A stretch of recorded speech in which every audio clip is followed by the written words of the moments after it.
السلام علیکم ورحمۃ اللہ وبرکاتہ۔ بسم اللہ الرحمن الرحیم۔ آج کا ہمارا چیپٹر ہے تھر کی نادیہ کمانچی۔ یہ وہ اولمپک گولڈ میڈل جیت سکتی تھی۔ کہنا چاہتے ہیں کہ ایک تو تھر کی نادیہ ہے جو کہ اولمپک گولڈ میڈل جیت سکتی ہے اگر تھوڑی سی اس پر محنت کی جائے۔ وہ اتنی تیز بھاگتی ہے نادیہ، وہ بھی جیت سکتی ہے۔ مصنف کا نام ہے مستنصر حسین تارڑ، ماخوذ از سفر سندھ کے اور سندھ بہتا رہے گا۔ اس میں خالی جگہیں، خلاصہ، اقتباس کی تشریح اور مختصر سوالات ہم پڑھیں گے۔ یہ کتاب ہے سفر سندھ کے اور سندھ بہتا رہے گا، ماخوذ از، اسی سے ماخوذ ہے ہمارا سبق تھر کی نادیہ کمانچی۔ مستنصر حسین تارڑ 1 مارچ 1939 میں پیدا ہوئے ہیں اور منڈی بہاؤالدین جو کہ لاہور سے تھوڑا کچھ فاصلے پر ہے، وہاں یہ پیدا ہوئے ہیں۔ مستنصر حسین تارڑ، ان کا مختصر تعارف ہم پڑھتے ہیں۔ پاکستان کے مشہور سفر نامہ نگار ہیں، بہت سے انہوں نے سفر نامے لکھے ہیں۔ اب تک 50 سے زیادہ کتابیں لکھ چکے ہیں۔ ان کی وجہ شہرت سفر نامے اور ناول نگاری ہے۔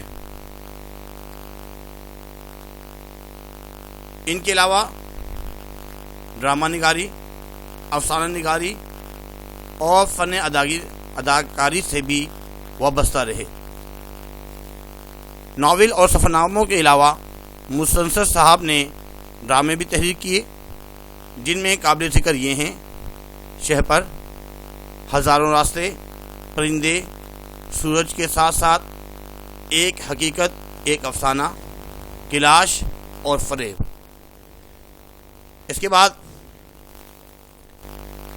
ان کے چند نمایاں سفر ناموں کے نام: نکلے تیری تلاش میں، اندلس میں اجنبی، خانہ بدوش، نانگا پربت، نیپال نگری، سفر شمال کے۔ مستنصر حسین تارڑ کی ادبی خدمات کے بدلے صدارتی تمغہ حسن کارکردگی اور ان کے ناول راہ کو 1999 میں بہترین ناول کے زمرے میں وزیر اعظم ادبی ایوارڈ کا مستحق گردانا گیا۔ اس کے بعد آپ کی بک میں اگر آپ دیکھیں صفحہ نمبر 85 میں ایک ان کی جو تصنیف ہے اندلس میں اجنبی،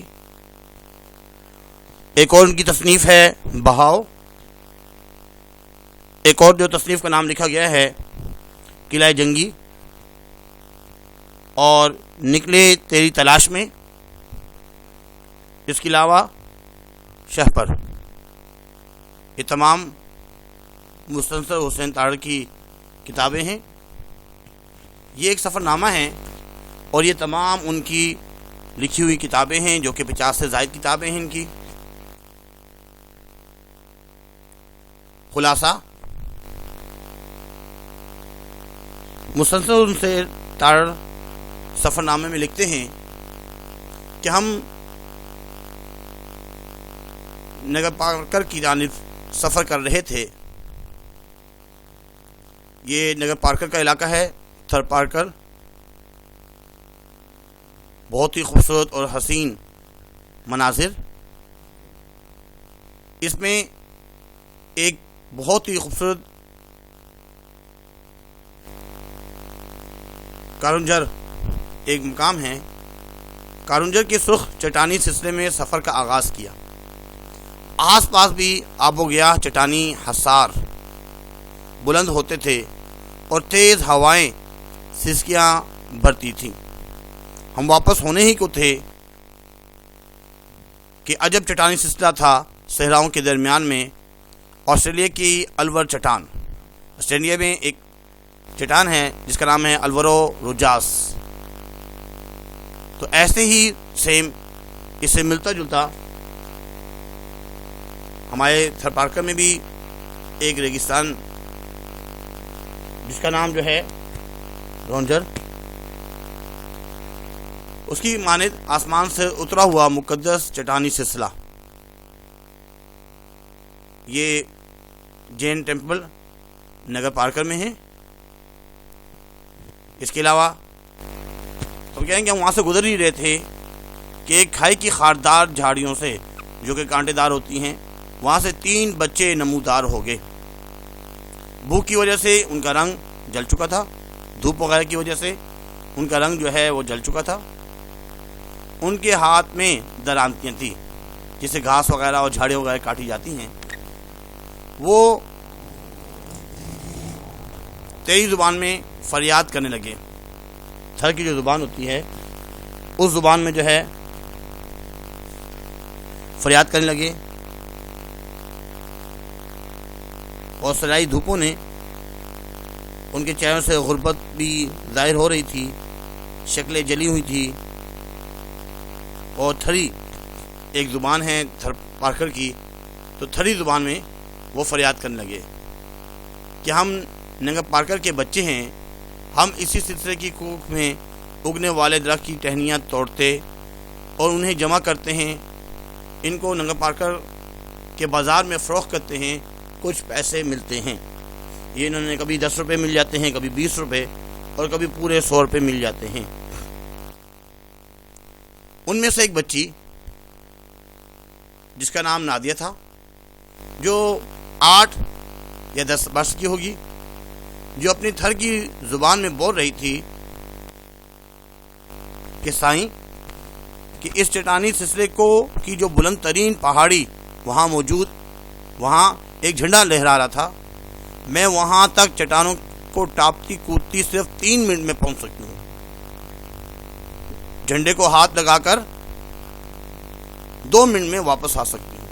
اس نے کہا، اس چھوٹی بچی نے کہا، نادیہ نے، کہ میں بہت تیز دوڑ سکتی ہوں اور 3 منٹ میں اوپر جو جھنڈا لہرا رہا ہے اس چٹان کے اوپر، تو وہاں تک 3 منٹ میں پہنچ سکتی ہوں اور واپسی پر 2 منٹ میں واپس آ سکتی ہوں. یعنی کہ 5 منٹ میں جھنڈے کو ہاتھ لگا کر واپس اس مقام پر پہنچ سکتی ہوں. مسنصر حسین تارڑ کے ساتھ ایک اور لڑکی بھی تھی جو ساتھ ان کے اس سفر میں تھی، دیدہ دل، اور ان کو جو ہے تھر کی زبان بھی آتی تھی، جو ترجمان بھی تھی. دیدہ دل کا اشارہ پاتے ہی اس نے کہا ٹھیک ہے تم جاؤ اوپر. انسان کے روپ میں ایک بندریا ہو گئی، ایسے تیزی سے جیسے بندر چلتے کودتے ہوئے پہاڑوں پہ چڑھتے ہیں. ننگے پاؤں پہلے وہ راستے سے اتر کر کھائی کے اندر غائب ہوگی اور ننگے پاؤں کو اچھلتی کودتی چٹانوں پر چڑھتی، پتھروں کو پھلانگتی ہوئی ان میں اوجل ہو جاتی اور کبھی کسی چٹان کی اوٹ میں نمودار ہو جاتی. ایک لڑکا کامران تھا جو فوٹوگرافر بھی تھا اور ایک کو نورد بھی تھا، وہ جو ہے پہاڑوں کے بارے میں جانتا بھی تھا. اس بارے میں اس نے بچی کی جرت دیکھ کر اپنی کمر کس دی. وہ بھی چٹانوں سے اندر چلا گیا.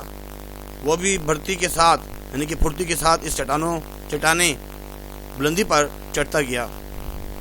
دیکھتے ہی دیکھتے وہ بندریا ہم سے اتنی دور ہو چکی ہے کہ چھوٹی سی گلہری لگتی تھی. کچھ ہی لمحوں بعد چٹانوں کی آخری بلندی پر جھنڈے کے برابر کھڑی ہمیں ہاتھ ہلا رہی تھی. اوپر پہنچ چکی ہے 3 منٹ کے اندر 3 منٹ میں، اور اوپر سے جنا ہاتھ ہلا رہی تھی. اگلے لمحے وہ اسی طور پر غلطی خود 3 بجے یعنی کہ تقریباً جو ہے 3 منٹ کے اندر جو ہے 2 منٹ میں وہ اترتی ہوئی واپس آ رہی تھی. وہاں تک چٹانوں کو ٹاپتی کودتی صرف 3 منٹ میں پہنچ چکی تھی اور اس طریقے سے وہاں سے جو ہے وہ واپس 2 منٹ میں آ گئی. کامران نے ابھی فاصلہ بھی طے نہ کیا اور بھاگتی ہوئی ہمارے پاس آ گئی. یعنی وہ جو کامران جو تھا فوٹوگرافر، وہ پتہ نہیں بھی کہاں ہوں گے، ابھی تک اوپر پہنچے ہی نہیں ہوں گے. وہ بھاگتی ہوئی وہ جو بچی تھی نادیہ وہ ہمارے پاس آ گئی.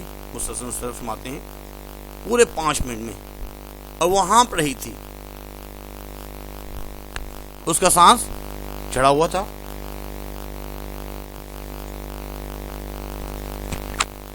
اس کا سانس بھی اتنا زیادہ چڑھا ہوا نہیں تھا. اس کا نام پوچھا گیا کیا نام ہے. اس نے اپنا نام بتایا کہ میرا نام نادیہ ہے. یہ کھائی سے لکڑیاں چنتی تھی، درانتی سے خشک جھاڑیاں اور گھاس کاٹتی تھی، ننگا پارکر کے بازار میں بیچتی. 10 20 اور کبھی 100 روپے مل جاتے. یہاں جو لوگ آتے سیر کرنے کو انہیں اپنا کرتب دکھاتی. 5 منٹ میں جھنڈے کو ہاتھ لگا کر واپس آ جاتی تھی. وہ کچھ پیسے انعام کے طور پر دیتے تھے، کبھی نہیں بھی دیتے تھے. کیا دوسرے بچے بھی چٹان کی بلندی پر پہنچ کر صرف 5 منٹ میں واپس بھی آ جاتے ہیں؟ اس نے بولا نہیں، صرف میں ہوں، میں ہی تیزی کے ساتھ آ سکتی ہوں. یہ بچی مشہور عالم جمناسٹک نادیہ کمانچی سے کم نہ تھی. اگرچہ یہ بھی نادیہ تھی، رومانیہ کی نہ تھی، صحرائے تھر کی تھی اور لکڑیاں بیچتی تھی. یہ جو مشہور جمناسٹک نادیہ کمانچی جو ریس کے اندر دوڑ میں اس نے پوزیشن ہولڈر ہے. یہ اس کے بعد یہ تذکرہ کرتے ہیں ایتھوپیا کا ننگے پاؤں والا بکیلا. انہیں یاد آیا، اصل کا نام تھا کینیسیا بکیلے. وہ روزانہ اولمپک کی لمبی ترین دوڑ میراتھن سے بھی زیادہ فاصلہ طے کرتا. اولمپک کی جو دوڑ تھی میراتھن میں، اس سے مثال کے طور پر اگر وہ 5 کلومیٹر ہے تو اس سے بھی زیادہ روزانہ وہ بھاگتا ننگے پاؤں. اس کی مناسب ٹریننگ کی گئی اور اسے ایتھوپیا کی جانب سے روم اولمپک میں شامل ہونے کے لیے بھیج دیا گیا. اور مسلسل مصنف فرماتے ہیں کہ میں نے بھی اسے ٹی وی پر دیکھا تھا. وہ ایک نہایت خوبصورت انداز میں کراچی سے بھرتا جا رہا تھا. یہ ایتھوپیا کا جھنڈا ہے. یہاں تک کہ سب کھلاڑی بہت پیچھے رہ جاتے ہیں. لوگ اس کی تعریف میں نشستوں سے کھڑے ہو کر تالیاں بجاتے ہیں. جب ایتھوپیا واپس جاتا ہے تو اس کے ملک کے پہلے سونے کا تمغہ جیتنے والے کے لیے استقبال کے لیے پورا ملک امڑ آتا ہے. بکیلا نے بعد ازاں متعدد اولمپک میراتھن دوڑیں، ننگے پاؤں جیتے اور پھر اپنی اسپورٹس کار کے حادثے میں زندگی بھر کے لیے اپاہج ہو گیا اور بقیہ زندگی ایک ویل چیئر میں بسر کی. آخر میں بتانا چاہ رہے ہیں، اگر اس بچی جو لکڑیاں چننے والے تھر کی بچی نادیہ کو اگر مناسب ٹریننگ دی جاتی، مناسب تربیت دی جاتی تو میراتھن یا کسی ہڈل ریس میں شریک ہو کر پاکستان کے لیے اولمپک کا اس نوعیت کا پہلا گولڈ میڈل حاصل کر سکتی ہے. اس کے بعد اس کے مختصر سوالات. کرنجر پہاڑی سلسلہ کس جگہ پر واقع ہے؟ کرنجر پہاڑی سلسلہ تھر کے پہاڑی علاقے ننگر پارکر پر واقع ہے. مصنف نے ننگر پارکر کی منظر کشی کس طرح کی ہے؟ مصنف نے ننگر پارکر کی منظر کشی کرتے ہوئے فرمایا کہ ننگر پارکر کا کرنجر پہاڑی سلسلہ عجب چٹانی سلسلہ تھا. صحراؤں کے درمیان میں آسٹریلیا کی الور چٹان کی مانند آسمان سے اترا ہوا مقدس چٹانی سلسلہ، بظاہر خوش اور چٹیل، لیکن اس کے اندر مختلف مقامات پر میٹھے پانی کے ذخائر موجود تھے. تھر کی بچی کس بات کا دعویٰ کر رہی تھی؟ تھر کی بچی نادیہ جو 8-10 برس کی ہوگی، جو اپنی تھر کی زبان میں بول رہی تھی کہ سائیں کہ اس چٹانی سلسلے کو کی جو بلند ترین پہاڑی وہاں جہاں ایک جھنڈا لہرا رہا ہے، میں وہاں تک چٹانوں کو ٹاپتی کودتی صرف 3 منٹ میں پہنچ سکتی ہوں. جھنڈے کو ہاتھ لگا کر 2 منٹ میں واپس آ سکتی ہوں. مصنف نے تھر کی بچی کو کس عالمی شہرت یافتہ لڑکی کے مترادف معنی اور کیوں؟ مصنف نے تھر کی بچی کو مشہور عالم جمناسٹک نادیہ کمانچی عالم شہرت یافتہ لڑکی کے مترادف مانا۔ یہ بچی نادیہ کمانچی سے کم نہ تھی، اگرچہ یہ بھی نادیہ تھی، رومانیہ کی نہ تھی، صحرائے تھر کی تھی، تھر کے صحرا کی تھی، اور لکڑیاں بیچتی تھی۔ ایتھوپیا کے کس شخص کا مصنف نے ذکر کیا ہے اور کیوں؟ ایتھوپیا کا ننگے پاؤں والا بکیلا کا مصنف نے ذکر کیا ہے۔ وہ روزانہ اولمپک کی طویل ترین دوڑ میراتھن سے بھی زیادہ فاصلہ طے کرتا، بھاگتا، دوڑتا۔ اس کی مناسب ٹریننگ کی گئی اور اسے ایتھوپیا کی جانب سے روم اولمپک میں شامل ہونے کے لیے بھیج دیا۔ یہاں تک کہ سب کھلاڑی بہت پیچھے رہ جاتے، وہ جیت جاتا، لوگ اس کی تعریف کرتے اور اس کی تعریف میں نشست اپنی سیٹوں پر سے کھڑے ہو جاتے اور تالیاں بجاتے تھے۔ آپ سندھ کی کسی اور شہر کے روداد سفر نامے کے انداز میں تحریر کیجیے۔ اگر کسی بھی شہر سندھ کے وہاں پہ کوئی سفر کیا ہو تو جس طریقے سے مستنصر حسین نے اپنی روداد لکھی ہے، وہاں پہ ان کے ساتھ کیا کیا بیتی، اس کو سفر نامے میں بیان کیا ہے۔ ایسے اگر پیپر میں اگر آ جائے تو ایک سفر نامہ سا بنا کر پیش کیا جا سکتا ہے۔ ایک روداد پیش کرنی، اس میں سفر نامے کی روداد۔ تھر کی نادیہ کمانچی کے کردار پر روشنی ڈالیے۔ تھر کی نادیہ کمانچی کا کردار بہت اہم ہے۔ وہ غریب ہونے کے باوجود محنت کش ہے، چہرے پر پریشانی کے آثار نہ تھے۔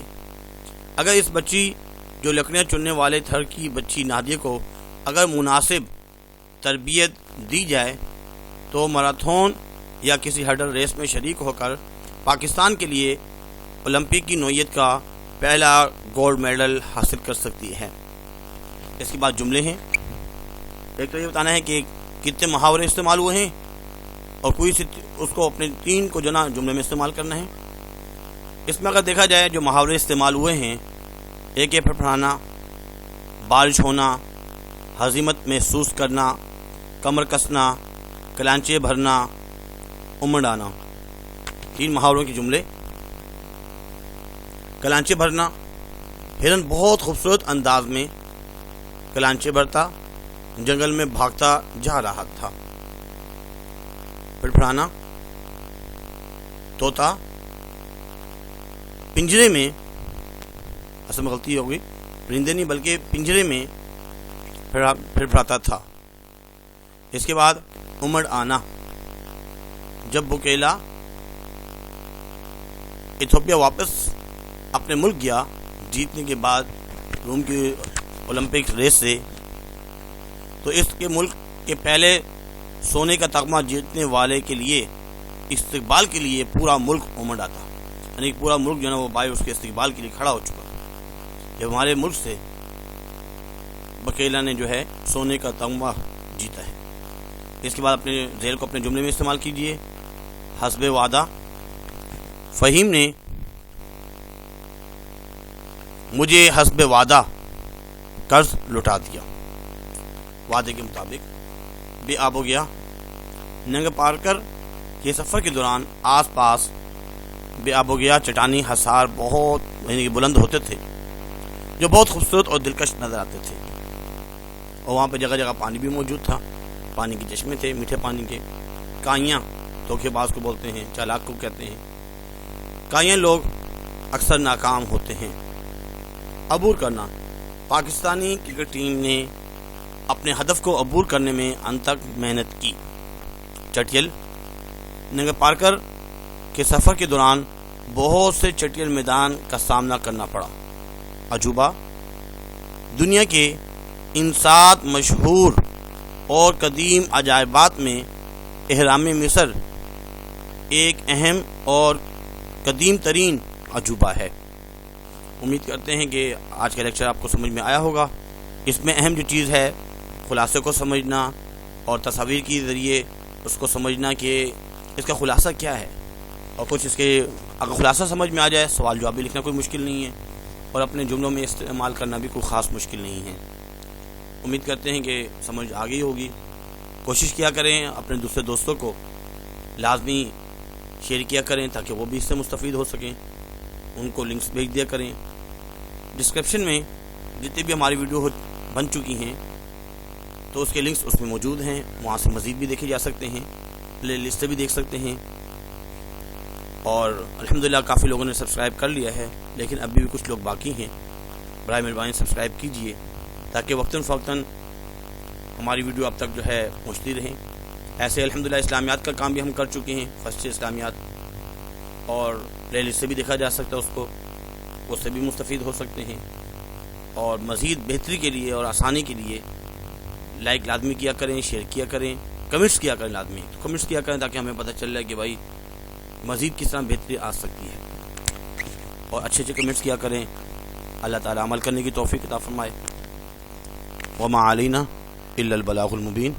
جزاکم اللہ خیر فاحسن الجزاء۔